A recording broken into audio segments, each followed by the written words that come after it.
Hi, this is Kristi Sullivan with Sullivan Financial Planning. Welcome to my video blog.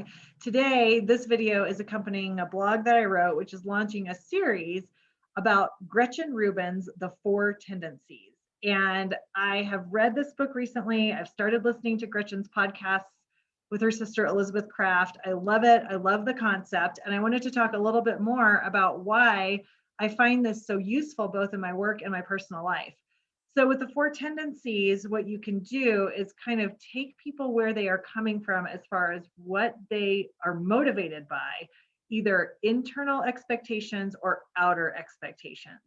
And I myself am my category is upholder. So that means that my internal expectations are important to me and motivating to me, as are your expectations of me. So if you expect me to show up, to do volunteer work, I'm going to do that as if it was my regular job. If I expect myself to floss my teeth every night, I'm going to do that no matter what. So I can be very reliable in a lot of ways and very disciplined, but I also can be very rigid and hard to change my habits, even when they're good habits. So I can come off as kind of cold and not understanding and rigid at times. So being an upholder is great, I think, but it has its disadvantages as well when I'm dealing with people. So with that mindset, when I look at other people who are, say, obligers, and I get impatient because an obliger friend of mine might take on bad clients because they don't want to tell them no, or they might say, well, yeah, I mean to exercise, but I never do unless I have an exercise buddy. I can tend to get impatient with that, but if I can look at it as like, they really can't help it. This is how they are wired. I could be a little bit more patient. Rebels, like I suspect my older son is a rebel. Now I know that I can't just ask him to do things and he'll do it just because I ask. I have to make him want to do it for some reason. And that, again, is kind of irritating, but it can let me not bang my head against a wall by just saying, do it because I say I want you to do it. He has to be motivated to do it because he wants to for some reason. And sometimes that might be his love of me. And he'll do something he doesn't want to do or that he doesn't feel like doing because he loves me and he knows it's important to me. But I can't play that card all the time.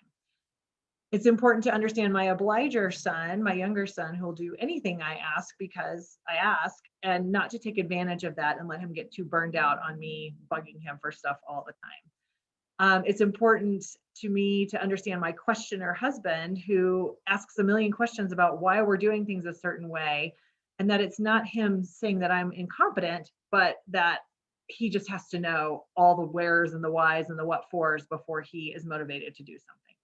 So that's how I am looking at the four tendencies in my personal life, but I also would love to use it more with my clients, of which maybe you are one as you're reading this or watching this.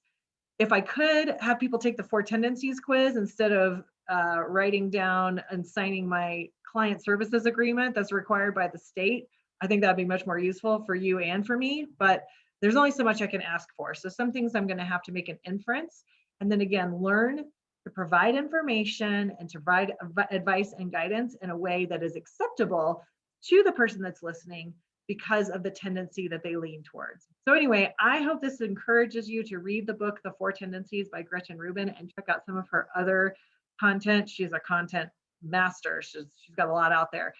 But I hope this was interesting to you. It was a bit of a blather, but again, I hope this introduces a tool to you that you might find useful in your personal and professional life. Thanks and have a great day.